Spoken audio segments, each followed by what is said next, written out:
Here, ons sê vir u baie dankie vir die liefde, u genade en ook u openbaring. Ek bid vir die inspraak van die Heilige Gees, soos wat ons deur hierdie woord werk, en dat u ook die diepte en die skatte van die boek Openbaring ook met ons sal deel deur u Heilige Gees. Ek bid dit in Jesus naam. Seën elkeen wat vanaand hier is. Ek dank u daarvoor, Here, dat ons hier kan wees en ons vra u seën af op hierdie geleentheid in Jesus se naam. Amen. Nou ja, dis 'n wonderlike voorreg om julle almal weer hier te hê vanaand. En toe ek nou hierdie gedeelte voorberei waaroor ons vanaand gaan gesels, toe dink ek, wow, dit raak al hoe meer interessant. As ons so deur die boek Openbaring blaai en die diepte van die Openbaring en ook die geskiedenis van die omgewing word 'n bietjie duidelik geopenbaar, dan help dit om die konteks van die storie te verstaan, hoekom Jesus wat gesê het, en dit help ons om die metafore en die beeldspraak en dis meer wat gebruik word in die boek Openbaring 'n bietjie beter te verstaan. So ek wil vanaand so 'n bietjie praat oor die gemeente van Pergamum. En dit ek net gou hier. Nou, kom ons kyk net gou net vir julle wys waar is Pergamum. Daar so is hy's so in, as julle nou kyk, ons het verlede keer het ons gepraat oor die gemeente Smyrna. Smyrna sit so hier aan die linkerkant van die skerm, so tweede van bo en dan heel bo by punt nommer 3. Daar's Pergamum. Nou hierdie staan bekend as die, in Engels is wat julle nou daar kan lees, the compromising church. Hierdie ouens het 'n kompromie aangegaan. Dit help ons om 'n bietjie te verstaan. Julle sal onthou Smyrna was 'n vervolgde kerk, maar hulle het gestaan by die woord. Hulle het die Here aanbid. Hulle het getrou gebly by hulle geloof. En nou beweeg ons na 'n gemeente toe wat die woord compromise. Hulle maak toegewings aan die gode en aan die versoekinge en dis meer van die omgewing. Nou as jy so kyk na die kaart, soos wat ek vir jou gesê het, dis Klein-Asië daai, vandag Turkye, en die provinsie waarvan ons hierso praat is die provinsie Izmir. Julle sal onthou ons het gepraat oor die provinsie Izmir, en as jy nou vandag Pergamum wil gaan besoek, dan gaan jy op die kaart kyk na die naam Bergama, dis die stad se naam. So hierdie dorpie, die bouvalle van Pergamum is naby die stad Bergama, as jy nou vandag daar wil gaan besoek. En as ons net so 'n bietjie nader kyk, dan sien jy, daar staan hy heel bo aan die lys Pergamum, en daar so klein geskryf, I have a few things against you, sê Jesus. Ek het so 'n paar dingetjies teen jou. Jy's nie te sleg nie, maar hier's 'n paar probleme waaraan jy moet aandag gee. En indien jy nie hieraan aandag gee nie, dan kom daar 'n oordeel oor jou. Dis eintlik wat hierdie gedeelte, dis eintlik die boodskap aan hierdie gemeente. Nou Pergamum, soos wat julle nou kan sien, daar lê vandag in die moderne Turkye, naby hierdie hedendaagse stad Bergama in die provinsie van Izmir. En Izmir is so 25 kilometer in vandag se terme van die Efesiese kus af. So hy lê so eentjie in die binneland in, hy so 'n bietjie van die see weg. Nie so Smyrna nie, julle sal onthou Smyrna het 'n groot hawe stad gewees. Dit was 'n baie groot stad, dit is 'n invloedryke stad, en nou gaan ons so 'n bietjie na die binneland toe. En julle sal onthou, ek het vir julle gesê, dis so asof hy so kloksgewys afstap met die pad al langs hierdie klompie gemeentes af. Ons moet vir mekaar sê dat dis baie duidelik dat die geskiedenis leer ons dat die lesse wat hier aangespreek word, die probleme wat Jesus deur sy openbaring aanspreek, is eintlik probleme waarmee ons dalk vandag ook te doen het. Ons sien hierdie dinge gebeur om ons hoor dit elke dag, en tog is ons so bietjie blind en gevoelloos ten opsigte van die probleme wat Jesus aanspreek in die boek Openbaring. Nou ek het weer eens 'n paar foto's ingesit vir julle, want as jy nou vandag die plekkie gaan besoek, wat kan jy daar sien? Nou hierdie is maar oorblyfsels, jy gaan oorblyfsels sien van Pergamum, daar in Turkye. En vandag is hierdie 'n stad van baie ryk argeologiese terreine. 'n Groot deel van die stad, hierdie hele gebied eintlik is vandag 'n UNESCO erfenisgebied. Nou die van julle wat so 'n bietjie weet van UNESCO af, dis sekerlik die hoogste bewaringsstatus wat 'n area kan kry, is wanneer hy die UNESCO bewaringsstatus kry. So die stad of die bouvalle vandag in Pergamum, dit wat nog oorgebly het wêrelderfenisstatus, soos baie van die ander Bybelse tonele of Bybelse stede. En ek dink vir ons wat miskien nou nie altyd die finansies het om te kan toer en al hierdie plekke gaan besoek nie, ek kan my net indink hoe dit jou persepsie rondom die Bybel, Openbaring, die Nuwe Testament, Jerusalem, die kruisiging, Golgotha, hoe dit jou persepsie sal verander as jy 'n geleentheid kan kry om al hierdie Bybelse storielande, kan ek nou maar noem, te gaan besoek. 'n Draai daar te gaan maak, deur Israel te stap, op die Via Dolorosa te gaan loop, te gaan staan by die graf van Jesus. En ek dink ook wanneer jy in hierdie lande kan kom, in Turkye kan kom en jy het die geld om al die plekke te gaan besoek, gaan die boek Openbaring natuurlik vir jou 'n totale vars openbaring gee en jy gaan onmiddellik weet, wanneer iemand met snaakse interpretasies van die boek kom, gaan jy dit in 'n konteks van historiese werklikheid kan sit en vir jouself sê, goed, hierdie is die dinge wat gebeur het in die werklike omgewing wat vandag nog sigbaar is en maar jy kan dit dan bietjie anders verstaan. Nou goed, so jy kan vandag steeds hierdie dinge sien. Jy sien vandag onder andere hierdie noem dit nou maar tempeltipe, die Akropolis van Pergamum. Nou die Akropolis of die Akropolis is bo op die heuwel gebou en dit het dan nou 'n uitsig gehad hier oor die hele stad. Dit was so 'n tipe van 'n tempel gewees. Ons gaan nou 'n bietjie meer daaroor praat. Nou ek kon nie 'n mooi duidelike prentjie kry van die Akropolis nie, maar dit is soos 'n tempelgebied wat mense besoek het destyds om verskeie afgode en dinge te kom aanbid.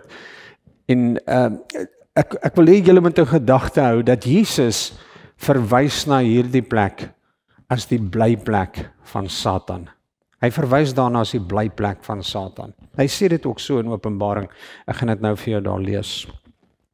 Nou kyk ons 'n bietjie hier na hierdie geweldige interessante amfitheater en julle sal onthou dat hierdie amfitheaters gereeld gebruik was om die woord te verkondig, soos Paulus, Johannes en dis meer verskeie evangeliste hierdie plekke besoek het. Het hulle heel waarskynlik in hierdie areas gestaan en gepraat. Nou as ek hierdie gebied so kyk, dan dink ek die ou wat daar onder moes staan, moes dan maar 'n bulderende stem gehad het om dan te kan praat met die mense wat daar heel bo gesit het. Nou ek wil net vir jou hier sê, hierdie groot teater is teen 'n berghelling gebou en dit is een van die stylste in die antieke wêreld. Daar's nie 'n styler plek as hierdie nie. Dis een van die stylste teaters wat ooit gebou is. Nou ek wil hê ietsie wat ek raak gesien het. Ek wil net kyk of ek my vinger dalk op dit kan sit en dan gaan ek dit vir jou so omsirkel. En kyk net 'n bietjie daaronder. Dit lyk vir my daar's 'n kruis geplant. Ek weet nie of julle dit kan sien. Dit lyk of daar 'n kruis staan daar heel onder. En ek sal nogal graag wil weet wat daardie kruis nou beteken. Nou goed, dan kyk ons 'n bietjie verder in hierdie stad en ons sien byvoorbeeld die tempel van Trajanus. Dis oorblyfsels van die tempel van Trajanus en daar is verskeie ander heidense tempels in hierdie gebied van Pergamum. Daar is verskeie afgode wat hier aanbid is. Die Romeinse keiser, soos op alle plekke is die Romeinse keiser gebid. Dit was absoluut verpligtend om die Romeinse keiser as 'n god te aanbid. Maar daar was ook natuurlik ander Griekse gode wat hulle verskyning in maak. Nou, ek kon nie 'n duideliker prentjie kry van hierdie nie. Hierdie is die fontein van Trajanus. Wat hulle presies hier gedoen het, is nie bekend aan my nie. Mense sal maar verder met navorsing doen as jy meer wil weet oor die fontein. Maar ek kan dink dat dit miskien dalk deel uitgemaak het van hierdie afgodaanbidding wat hier plaasgevind het en dis meer in hierdie tyd. Dan kyk jy nou hier. Hierdie is die baie beroemde biblioteek van Pergamum. En is die oorblyfsels van hierdie biblioteek. So daar was in hierdie stad was daar 'n biblioteek. Dit was met ander woorde 'n gebied baie ryk aan tradisie, ryk aan kennis oor die afgode, oor die Romeinse keiser, oor al hierdie dinge. En ek kan my net indink dat daar in daardie biblioteek nie 'n bladsy van die Christendom voorgekom het nie, omdat dit 'n vervolgde geloof en godsdiens was in hierdie lande soos wat dit ongelukkig in baie gevalle nog steeds is. Ek het ook hierdie baie interessante prentjie gekry. Dis die Asclepion of die die Asclepion noem hulle hom. Dis 'n antieke gesinsoord. En dit was gewy aan die god Asclepius. So dit was nie net 'n hoe sal mense nou sê soos 'n vakansieoord in destyds nie. As jy hiernatoe gekom het, moet jy weet dat dit wat hier gebeur is alles gewy aan die afgod Asclepius, dit was sy naam gewees. Nou ek dink, as jy nou regtig dieper wil indelf, gaan jy nou 'n klomp baie interessante stukke geskiedenis opgrawe in hierdie gebied en jy kan nou natuurlik elke naam ingaan en jy kan dit gaan ondersoek en jy kan dit gaan navors. En ek dink die einde van die verwondering is net eintlik onmoontlik om te bereik. Dit is net so 'n ryke geskiedenis net in die boek Openbaring. Nou, dit bring ons vanaand by die teksgedeelte uit van hierdie gemeente van Openbaring 2 vers 12 af. Nou, ek gaan so versie vir versie stap ons deur hierdie gedeelte. Nou, Jesus sê, hy skryf spesifiek, hy sê, skryf aan die voorganger van die gemeente in Pergamum. So sê hy wat die skerp swaard met die 2 snykante het. Nou kom ons stop net vir 'n oombliekie. Nou soos wat julle nou weet, as ons nou kyk in die agtergrond van hierdie dorpie, dan sien ons dat dit 'n invloedryke stad was in die Romeinse provinsie Asië destyds, net so noord van Smyrna, soos wat ek julle daar op die kaart gewys het. Die sentrum van aanbidding. Pergamum het bekend gestaan as die troon van Satan. Ons gaan nou in die volgende versie gaan ek dit vir julle lees. So dit was bekend as die troon van Satan. Waarskynlik omdat hierdie gebied die middelpunt was van keiseraanbidding, soos wat baie ander dele seker maar ook was, en die aanbidding van heidense gode, soos die god Deus is baie hier aanbid. Dionysus of Dionysus is sy naam, Asclepius, Athena, en dis meer. So daar's 'n klomp, ek weet nie asof ek hulle almal se name reg uitspreek en so nie. Nou dit was 'n stad wat polities en godsdienstig geweldige invloed gehad het op sy inwoners. En hierdie stad was die administratiewe hoofstad van die Romeinse provinsie en soos wat julle nou gesien het, dit huisves 'n geweldige groot biblioteek en 'n asemrowende kulturele rykdom. Nou die godsdienstige vervolging in hierdie gebied was 'n geweldig gewees. Christene wat natuurlik geweier het om aan die keiser of ander gode eer te bring, het vervolging en natuurlik selfs dan nou die dood in die oë gestaar aan die einde van die dag. En ek dink die boodskap van Christus hier in Openbaring 2 vanaf vers 12 tot 17 is 'n baie sterk boodskap. Dis 'n boodskap wat dis 'n beklemming. Hy sê vir hulle baie duidelik. Hy sê so sê hy wat die skerp swaard met die 2 snykante het. Hy stel homself bekend aan hierdie gemeente op 'n baie treffende manier. Nou hierdie beeld, as 'n mens so kyk na die beeld van hierdie swaard wat hy nou hier het, hierdie beeld dui op 'n goddelike oordeel en 'n kragtige onderskeidende woord van God, en ons sien hierdie tema ook daar in Hebreërs 4 vers 12 kan jy gaan lees van die skerp tweesnydende swaard en jy gaan 'n bietjie meer konteks daar kry. So Christus verwys eintlik hier en hy praat met hierdie gemeente en hy verwys na wie die finale gesag het. En weer eens kom ons terug na hierdie punt toe. Julle dink dit is die Romeinse keiser. Julle dink dit is hierdie gode wat julle aanbid, maar God kom en hy sê, hy hou die swaard met 2 snykante in sy hand vas. Hy sê eintlik vir hulle, ek is die finale gesag. Nou, hierdie swaard soos wat ons nou gesien het, is 'n swaard wat ook uit sy mond uitkom, volgens Openbaring 1 vers 16, en dis 'n waarskuwing aan die kerk, se versuim om valse leraars te dissiplineer. En hulle gryp nie in nie. Ek dink ons sien vandag in baie kerke 'n soortgelyke ding, waar valse lering heeltemal in die orde van die dag is, en synodes en vergaderings en ringe en al die goed spandeer daar om met mekaar te argumenteer of hierdie sonde nou aanvaarbaar is of nie. Presies dieselfde ding wat aangespreek is in die gemeente Pergamum deur Jesus self. Ons sien dit in die dag van ons lewe. Ongelukkig sien ons dit soms naby ons in ons omgewing waar dinge verkondig en dinge gedoen word wat nie heeltemal in lyn is met God se woord nie. Verkeerde dinge wat geakkommodeer word, sonde wat reggepraat word en dies meer. In Openbaring 2 vers 13 gaan hy verder aan, hy sê, ek weet goed waar jy woon. So hier sê Jesus, die konteks van Pergamum, hierdie gebied waarin jy woon, ek is wel bekend met dit, en hy noem hy dit, hy sê waar die troon van Satan is. Kan jy jou indink, jy bly op 'n plek, en Jesus kom en hy noem die plek waarin jy bly, waarin jou kerk staan, die troon van Satan. Dis waar jou kerk staan. Pergamum staan op 'n plek wat Jesus self noem, hy sê die troon van Satan. Ek weet waar bly jy? Waar bly jy? Waar die troon van Satan is.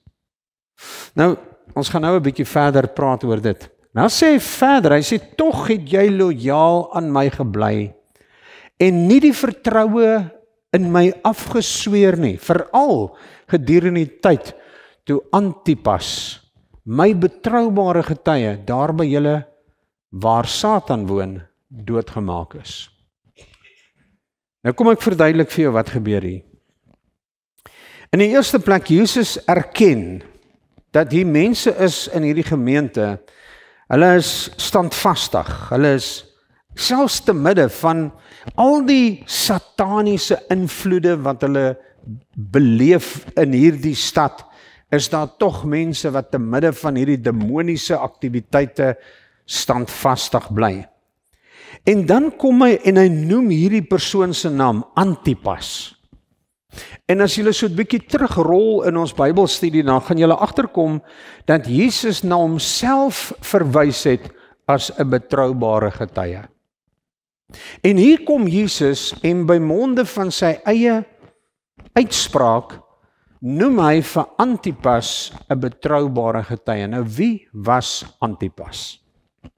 Hierdie ou was 'n man gewees wat die Christen geloof bewaar het, en hy is as gevolg van sy ongelooflike getroue verbintenis aan Christus en die Christen geloof, is hy uiteindelik dan nou ook doodgemaak vir sy geloof. So Pergamum het tempels gehuisves wat toegewy was aan die goddelike Augustus en die godin Roma, as ook die Asklepios, die god van genesing op daardie stadium, en hierdie genesing was gesimboliseer deur slange. Nou waar het julle die storie gehoor? Met die uittog uit Egipte uit in die woestyn, het Moses ook dinge is in die grond gesit en daar was slange op. En die mense, as hulle daarna gekyk het, het hulle gesond geword. Nou daar's 'n interessante konnotasie en mense nou vra, nou hoekom het hulle dit gedoen? En ek dink Ek wil nie nou in dit ingaan, ek het dit nie nou nagevors nie, maar is net 'n interessante vergelyking. Miskien was dit gewees omdat hierdie beelde dalk bekend was aan die mense, aan die Jode, ek weet nie. En maar nou ja, goed, dit is wat hy sê. Nou hierdie Asklepios was gesien as die god van genesing en hierdie ou se embleem, sy logo was uitgebeeld in die vorm van slange. En dan het ons ook gesien die altaar van Zeus wat ook natuurlik in hierdie stad voorgekom het. Nou die aanbidding van die keiser as 'n god is in die provinsie Asië baie sterk beklemtoon en soos wat ek jou gesê het, verpligtend. En dit het 'n baie groot uitdaging ingehou vir die Christene wat daar gewoon het, want al hierdie elemente dra daartoe by dat Pergamum met reg beskryf kan word as die plek waar Satan bly, waar Satan se troon is. Daar's soveel magte en kragte wat ingewerk het op hierdie kerk, dat Jesus dit die troon of die blyplek van die duiwel genoem het. So te midde van hierdie onderdrukkende heidendom, het hierdie gelowige, hierdie ou met die naam van Antipas, wat ons nou hiervan lees, hy het sy getuienis hier gebring in hierdie dorp. Dit was op hierdie plek waar hy met sy lewe betaal het vir dit wat hy geglo het. En Jesus gee aan hom dan nou in hierdie spesifieke gedeelte dieselfde titel as wat hy aan homself toegedoen het, 'n betroubare getuienis. Nou vra ek vir jou vandag, as jy jou nou in die voete van Antipas kon plaas, en jy is in 'n omgewing wat Jesus beskryf as die troon en die blyplek van die duiwel, hoe moeilik moes dit vir Antipas gewees het, om te midde van hierdie konflik, uitdaging, swaar kry, sukkel, nog steeds sy getuie uitgedra het, met soveel vrymoedigheid, dat hy uiteindelik, miskien dalk op 'n wrede manier, ons lees nie hoe hy doodgemaak is nie, maar op 'n wrede manier is hy doodgemaak en 'n martelaar geword van Christus. Openbaring 2 vers 14, gaan Johannes, hy skryf verder, maar ek het 'n paar klagtes teen jou, sê Jesus. Jy verdra mense in jou midde, wat die leer van Biliam aanhang. Julle weet van Biliam, né? Dit is hy wat Balak beïnvloed het, om 'n struikelblok in die pad van die Israeliete te plaas, naamlik om te eet van die afgodsoffervleis en om seksuele sondes te pleeg. Nou hier moet ons bietjie stil staan. Nou julle sal onthou dat daar hierdie ou Biliam was die ou wat op pad was om die volk van God te vervloek. Numeri 22 tot 25 lees jy sy storie. En hy was op pad om die Israeliete te gaan vervloek, toe die Here hom gestop het met 'n engel wat in die pad gestaan het. Biliam se donkie het vasgesteek, want dit lyk vir my in sommige gevalle dat diere oor die vermoë beskik om in die geesteswêreld in te sien wat Biliam nie kon doen nie. En die donkie gewaar die engel van die Here en steek in die pad vas. Biliam haal sy stok uit en slaan die donkie 'n paar keer oor sy lyf, en die donkie praat met hom terug en sê vir hom, maar hoekom slaan jy my? Nou kan jy jou nou indink, as daai skoothondjie wat jou nou gebyt het nou vir jou vra, nou hoekom slaat jy nou vir hom nou so vandag? Ek dink jy gooi daai hond met die stoel en alles by die deur uit, en jy boek jouself onmiddellik by die naaste hospitaal in vir 'n indiepte ondersoek. So ek dink Biliam het vir hom boeglam geskrik toe hierdie donkie ewe skielik vir hom 'n paar woorde toesnou nadat hy hom met die stok geslaan het. So maar die punt is dat sommige mense in hierdie gemeente kompromie aangegaan het met hulle geloof deur afgodery en seksuele sondes en dinge te akkommodeer. En ons lees nou van hierdie storie van Biliam wat die Israeliete verlei het. Nou kom ons staan net so 'n bietjie stil by Biliam. Ek wil vir julle 'n paar goed sê van hom. Nou in Engels lees ons van Balaam is sy naam. Nou hy was nie 'n Israelitiese profeet, of hy was 'n nie-Israelitiese profeet wat in die Ou Testament verskyn het, soos wat ek nou vir jou gesê het, daar Numeri 22 tot 24. Nou hier is 'n interessante, komplekse en baie teenstrydige karakter, en ek gaan vir jou sê hoekom. Want hierdie ou, wat 'n diep sondaar was, kon God se stem hoor. God het met hom gepraat, en hy kon God se stem hoor. En nou wonder ek nou net, ten spyte van die feit dat hy God se stem kon hoor, het hy nog steeds voorgekom as 'n korrupte en 'n afvallige profeet. En ek wonder hoeveel mense vandag, wat 'n lewe van sonde lewe, hoor die stem van God. God praat met hulle op verskeie maniere. Ek dink as die Here 'n donkie kon gebruik, kan hy seker 5 van julle ook gebruik. Maak sommer 'n grap. Maar ek glo dat die Here kan deur middel van verskeie dinge, kan hy met ons praat. En hoeveel keer praat hy met ons, praat hy met sondaars, hoor hulle sy stem, en kies hulle steeds om 'n kompromie met die Satan aan te gaan. Nou Bileam was 'n hierprofeet. Nou wat se ding is 'n hierprofeet? En dis 'n baie interessante storie. As jy nou 'n bietjie geestelike insigte wou gehad het, dan kom jy nou na hierdie ou toe, jy betaal hom, en dan profeteer hy vir jou, amper soos 'n waarsêer. Ek het baie keer gedink toe destyds met die TB Joshua storie bo in Lagos, het baie mense hier in vliegtuie geklim en hulle het opgevlieg Lagos toe. En hulle het daar gaan sit, dit kos hulle duisende rande om daartoe te gaan met die hoop dat hulle daar gesond sal word. En ek het baie keer gedink aan die hoeveelheid geld wat hulle spandeer het. En ek het as 'n jong seun die vraag vir myself gevra, is God nie alomteenwoordig nie? Is dieselfde God wat tyd en ruimte transcendeer, die Alfa en die Omega, die begin en die einde. Die God wat vir Lazarus uit die dood uit opgewerk het, die ene wat uit die dood uit opgestaan het, al die wonder wat die blinde laat sien, die krippel laat, is daai selfe God nie ook net so teenwoordig hier vanaand nie? Tog is dit asof daar 'n geestelike diskonneksie bestaan tussen ons en die gees van die Here. Ons het baie kunsmatig geword, net soos artificial intelligence, waaroor ek later met u sal praat. Het ons baie kunsmatig geword in die manier hoe ons die Here aanbid.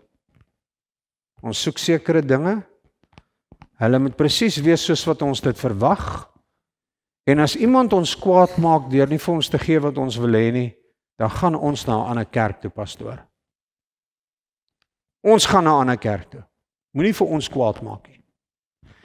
Dis 'n baie kunsmatige manier om te werk met jou geloof. En ek dink die Here word nie gedien in, dis nie kerke wat enige iemand red nie.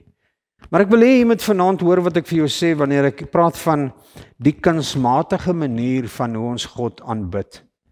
Nou hier kom hierdie mense, hulle hier die profeet Bileam. Hy's 'n hierprofeet, hy hier sy dienste uit.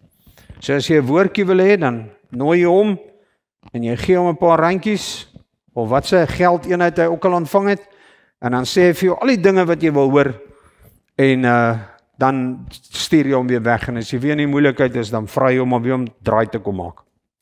So die koning van Moab, sy naam was Balak. Ons lees van hom daar. Nou hierdie Balak het vir Bileam nou gehuur.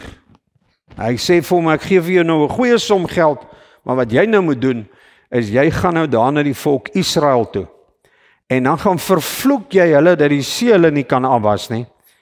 En sodat hulle nou nie deur hierdie woestyn of wherever kan deurgaan nie.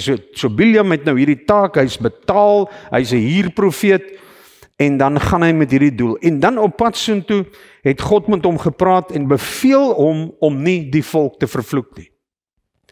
En op pad na Moab toe is Bileam se donkie deur 'n engel van die Here gekeer. 'n dramatiese voorval waarin die donkie met hom gepraat het, Numeri 22 vers 21 tot 33. En dan lees ons die storie, Biljam kom dan uiteindelik, hy is betaal deur Balak om die volk te gaan vervloek, want hulle is Jode, daar's 'n aanslag teen die Jode, almal wil die Jode doodmaak, almal wil teen die Jode beklei, dis 'n ding wat al jare saamkom, en hier stop God dit, en God beveel hierdie man en sê, in plaas van gaan vervloek hulle, gaan seën jy hulle. Nou imagine nou daai ene. Jy weet, hier kom hierdie ou, en hy is betaal om te gaan kwaad doen, en hy kom daaraan, en dan vervloek hy, dan seën hy die mense. God se krag. Nou lees ons hier van 'n ander klompie. Ek gaan nou vir jou die teksvers wees. Die seksuele sonde. Nou, Balak, dit is hy Balak beïnvloed het om 'n struikelblok in die pad van die Israeliete te plaas, naamlik om te eet van die afgods offervleis en om seksuele sondes te pleeg. Nou die Nikolaïte, is nou 'n vreeslike naam. Hierdie ouens se naam word ook genoem, ons gaan nou kyk daarna, hulle word op baie min plekke in die Bybel genoem, onder andere hier in Openbaring 2. Nou hierdie was 'n groep mense, wat waarskynlik, ons weet nie baie van hulle nie, maar al wat ons weet is dat hulle 'n redelike belustige klompie was. Hulle was losbandig, hulle het ook 'n godsdiens of 'n tipe ding verkondig waar seksuele sondes die hoogtyd gevier het. So as jy, en ons lees vandag in satanisme, is dit presies dieselfde ding wat daar gebeur. Seksuele konnotasie, seksuele sonde, seksuele offers, alles kom van hierdie Nikolaïte. Ons lees van hulle daar. Nou hierdie ouens het ook Pergamum ingekom en natuurlik die dorp kom beïnvloed, en ek dink baie van die ouens was nogal baie gelukkig met hierdie leer. Nou die identiteit van hierdie Nikolaïte of Nikolaïte is nie volledig duidelik nie. Ek het probeer inligting kry daarop, maar daar's baie enkele historiese verwysings na hulle toe, so jy weet nie baie van hulle nie. Al wat ons weet is dat hulle word gebrandmerk as 'n morele losbandige klomp mense wat afgode aanbid het, en hulle leer het waarskynlik seksuele onsedelikheid en deelname aan die afgodsvleise aangemoedig, presies die dinge wat teen Jesus gepraat het in Pergamum, en dis die dinge wat hy dan vir die gelowiges kom uitwys, want dit het gelyk asof hulle deel gemaak het aan, hierdie goed gekompromeer het met dit. En dit sluit nou aan by die dade van Biljam, waarvan ons nou hier lees, wat die volk verlei het tot afvalligheid. Hierdie ouens doen presies dieselfde wat Biljam kom doen het. So die Christene kompromeer, hulle gaan 'n kompromie aan met hulle Christelike kultuur, en hierdie ouens het waarskynlik hierdie Likwadite, wat, nou laat ek nou net hulle naam reg gekry, voor ek myself lelik hierso verkeerd uitspreek, Nikolaïte, hierdie Nikolaïte. Nou hierdie ouens het waarskynlik probeer om die Christen gemeenskap met heidense praktyke te versoen, en sodoende het baie van hierdie Christene begin om 'n kompromie met hierdie Romeinse en Griekse gode en allerlei goeters aangegaan. Nou die naam Nikolaït beteken letterlik oorwinnaar van 'n volk. Nou dink 'n bietjie daaraan. Hierdie ouens se naam is oorwinnaar van 'n volk, en ek gaan nou vir jou 'n interessante ding gee. Die Griekse woord is Nike. Die tekkies wat jy dra, kom hier vandaan af. Dit beteken oorwinning. En die woord Nikolaït beteken oorwinning van 'n volk. Dis 'n kombinasie van twee Griekse woorde, die woord Nike en die woord Laos, wat volk beteken. Die oorwinning van die volk. En dis wat hulle aanslag was. Hulle het gekom om 'n volk heeltemal te herkondisioneer. Om hulle te oorwin, hulle kultuur te oorwin, hulle gedagtes te oorwin. Is dit nie ook die strategie van die duiwel nie? So party kerkvaders soos Irenaeus, Hippolytus, hierdie ouens het geglo dat hulle volg Nikolaus en van Antiochië, een van die 7 diakens volgens Handelinge 6 vers 5, wat nou later afvallig geword het.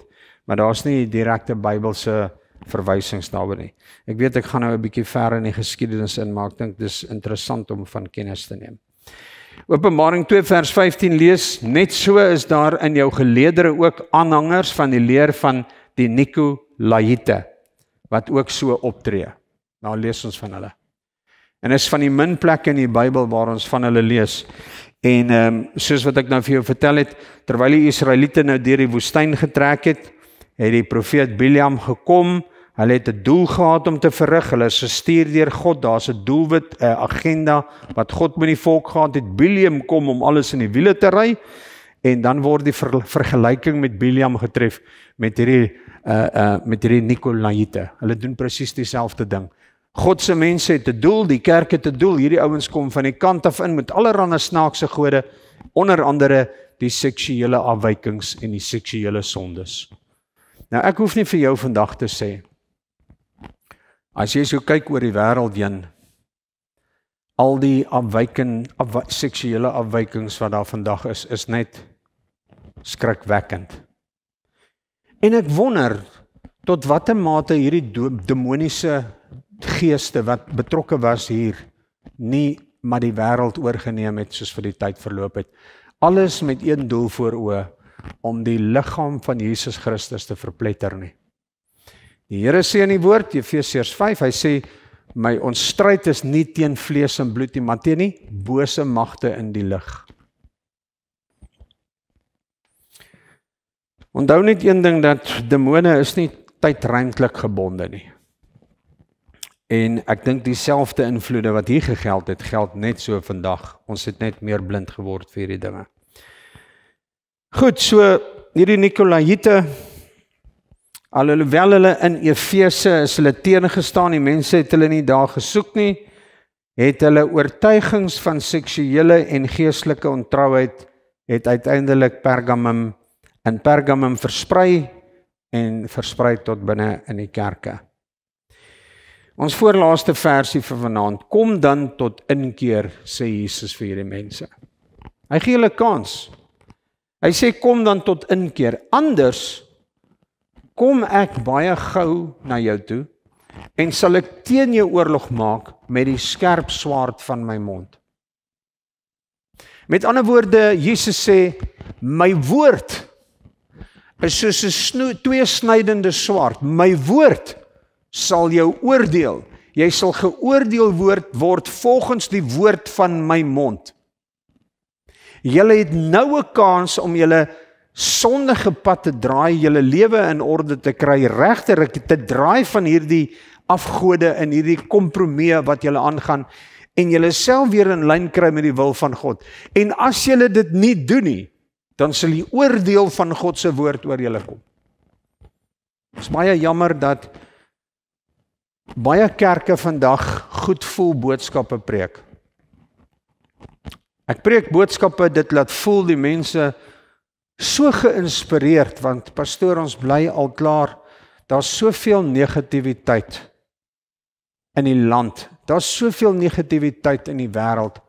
Ons wil nie nog hoor van oordeel en hel en al daai dinge nie, pastoor. Ons wil hoor van die positiewe dinge. Maar kyk, wat het Jesus self gedoen? Jesus kom na die kerk toe en hy sê vir hulle, well done met sekere dinge wat julle doen. Julle is goed en getrou op sekere dinge, en hy noem 'n voorbeeld van iemand wat sy lewe gegee het ter wille van Christus. Maar dan is daar so 'n ander groepie, en julle gaan 'n kompromie aan met die sonde. Lig en duisternis het niks met mekaar uit te waai nie. Jy moet besluit aan watter kant van die draad jy wil staan. Jy's of in die lig of en jy's in die duisternis. Daar's nie 'n pad in die middel nie. Dis of die breë pad of die smal enetjie. Julle moet kies watter ene julle wil stap. En as julle kies om hierdie breë ene te loop, dan sê Jesus, hy sê, Hy sê, ek kom baie gou na jou toe en sal ek teen jou oorlog maak met die skerp swaard van my mond. Sjoe, treffende woord. So Christus waarsku dat hy persoonlik sal optree teen die sonde binne in die gemeente. En die beeld van die swaard dui dan nou, soos wat ons nou weet, op die oordeel wat deur die woord van God uitgespreek word. As julle dit nie doen nie, is daar moeilikheid. Dis dit. Ek vir julle sê, ons, as ek nou die Engelse woord kan gebruik, ek weet nie wat is dit in Engels nie. Ons soft soap, die waarheid. Ons probeer die waarheid vandag vir mense so saggies verpak. Want jy durf tog nou net nie op iemand se persoonlike keuses en sy oortuigings trap nie, pastoor. Jy durf tog nou net nie opstaan en vir iemand sê, maar jy lewe 'n korrupte sondige lewe nie. As jy vandag kyk na die regering, erken niemand hulle is korrup nie. Daar's nie korrupte mense nie. Hulle is almal goeie mense, niemand is sleg nie. Dis mos nie verkeerd om biljoene van die armes te steel nie. Hoe kan jy ons nou aanspreek vir so iets? Ons is geregtig om hierdie dinge te vat. Dis die oortuiging van hierdie mense.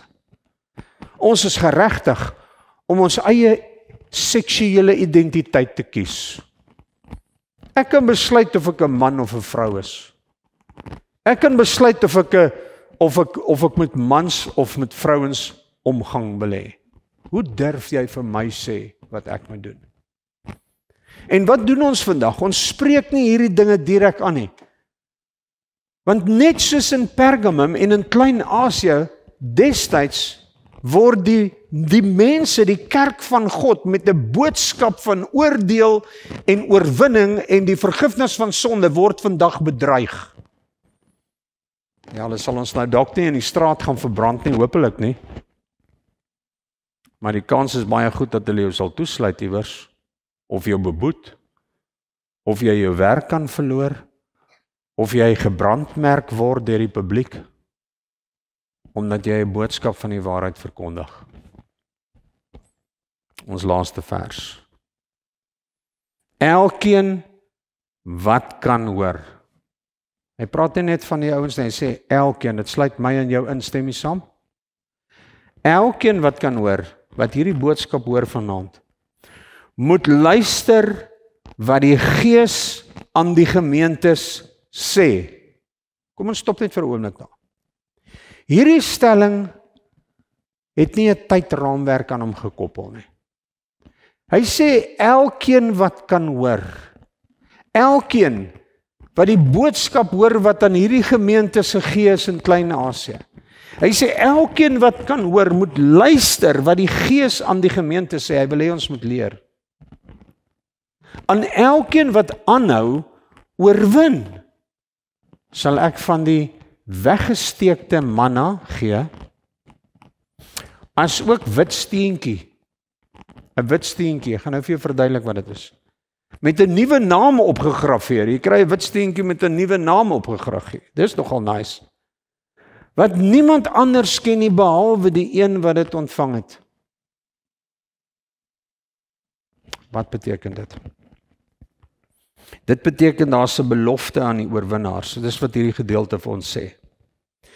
Nou die verborge manna is 'n simbool van geestelike voeding en Christus self is die lewende brood. Hy is die ene, Johannes 6 vers 48 tot 51 sê dit ook vir ons, die brood van die lewe.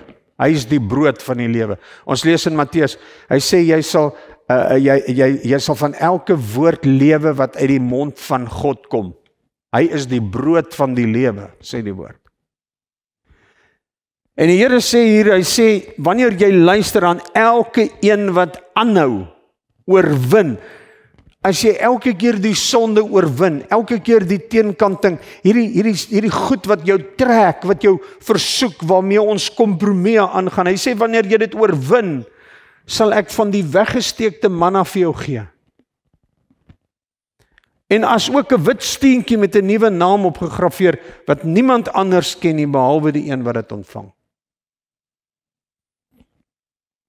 Nou wat is hierdie wit klippie? Hierdie wit steentjie.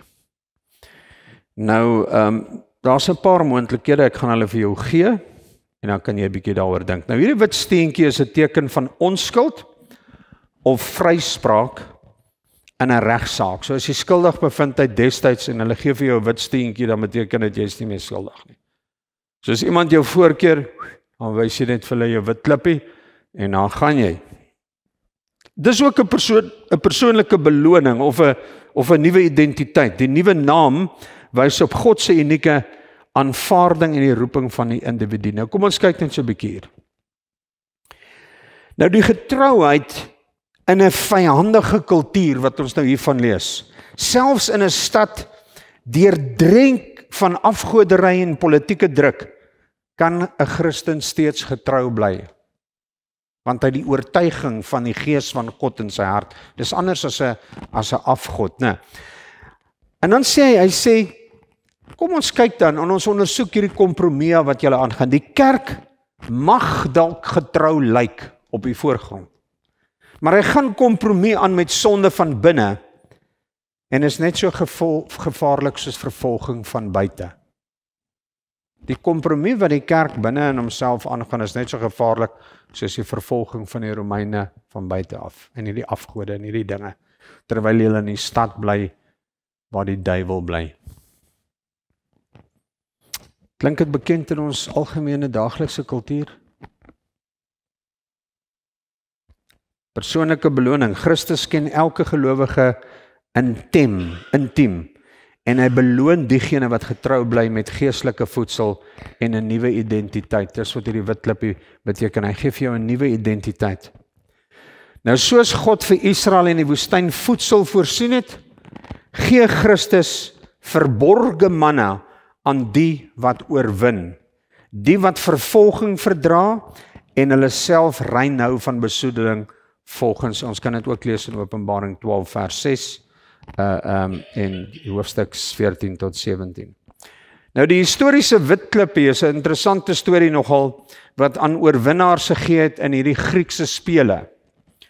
Nou as jy daar gespeel het en jy het nou 'n prys gewen, dan het jy 'n toegangsbewys tot feeste en daai goeders het jy dan nou gekry as 'n beloning.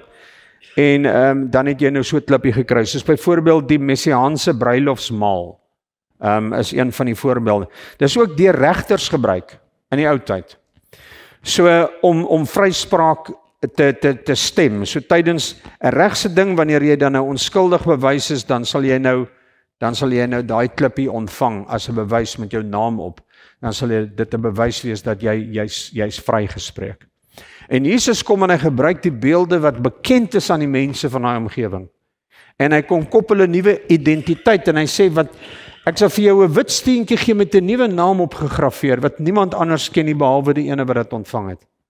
Ek ontvang dit. Wie se naam staan daarop? Die naam van Jesus staan daarop.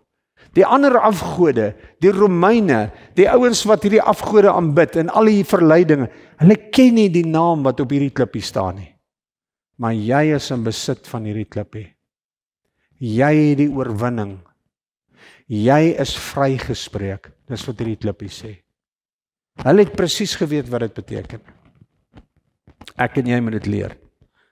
So die manna en die wit klippie simboliseer verskillende soorte ewige seëninge en belonings, soos dit gepas is vir elke gelowige se omstandighede. En dit is vir my 'n verskriklike mooi beeldspraak wat hier gebruik word. Ek gee vir jou weggesteekte manna.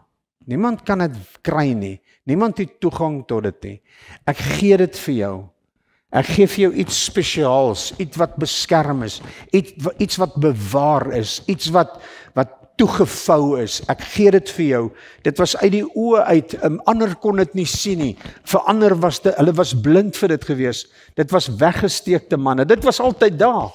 Maar hulle het dit net nie gesien nie. Maar ek gee dit vir jou. En dan buitenbehalwe vir dit, hierdie ewige kos wat ek vir jou gee, kom ek en ek gee vir jou 'n wit klippie En daar's 'n naam opgegraveer, 'n naam wat niemand ken nie. Maar die een wat dit ontvang het, sal weet wat dit beteken. Die naam van Jesus. Ewige vryspraak en oorwinning. Is dit nie mooi hoe die Gees van die Here, as jy die groote konteks van hierdie Pergamum dorp vat, hierdie stad, alles wat daar gebeur het, die afgode, die Romeinse druk, die vervolging, die verleiding, alles wat daar gebeur het, en in dit alles kom die Gees van God na hierdie gemeente toe, wat sukkel om kop bo water te hou, en gee vir hulle die versteekte manna, en 'n wit steentjie met 'n nuwe naam opgegraveer, 'n nuwe identiteit, vir die wat dit vat. Net vir die wat dit vat. Vir die res is dit weggesteek. Dis iets wat net 'n regter vir jou kan gee. In hierdie geval is sy naam Jesus Christus. En ek sluit daarmee af. En ek wil jou huis toe stuur met hierdie gedagte. Ek dink, soos wat ons meer leer van hierdie gemeentes, en jy begin insien hoeveel waarde om hierdie gedeeltes in die Bybel is, wat ek en jy nie eintlik altyd verstaan nie. Soveel diepte, soveel insig, bemagtig jou, en rus jou toe, om dieper in die boek Openbaring in te kyk, en sin te maak uit die geskiedenis en die konteks van hierdie boek. En aan die einde van die dag gaan jy soveel beter verstaan wanneer ons gaan praat oor die wederkoms van Christus, die verwysings na Jesus toe, die wegrapingsteologie, die 1000-jarige vrederyk teologie, die verwagtinge wat die mense het. Kom ons verstaan dit soos vir die Jode dit verstaan het. Ons probeer ons bes om dit te doen. En ons probeer dan verstaan wat die Gees van God vir ons vandag wil sê. En ek dink daar's 'n boodskap in hierdie goed vir ons vandag. En as jy dit nie gevoel het nie, ek het dit gevoel. Ek voel die boodskap. Ek voel die Gees van die Here wat hierdie boodskap bring vir 'n kerk wat so ver verwyder is van hierdie antieke tyd af. En tog voel ek hierdie boodskap net so sterk asof ek die dag in Pergamum gestaan het toe Jesus sy boodskapper gestuur het met hierdie boodskap. En ek hoop jy gaan nie weg vanaand en jy voel dieselfde. Kom ons sluit ons so. Here, partykeer is ek net verwonderd, stom geslaan en stil oor die diepte en die geweldige omvang van hierdie woord. Hoe kosbaar is dit nie vir ons nie? En ek bid vanaand dat ons ook hierdie weggesteekte manna sal geniet. En ook, Here, 'n wit steentjie met 'n nuwe naam daarop gegraveer, wat niemand anders ken behalwe die een wat dit ontvang nie. Dankie dat ons vandag weet dat ons die oorwinning in Jesus ontvang het, die nuwe identiteit en 'n vryspraak wat niemand van ons kan wegvat nie. Ek loof U daarvoor. Amen.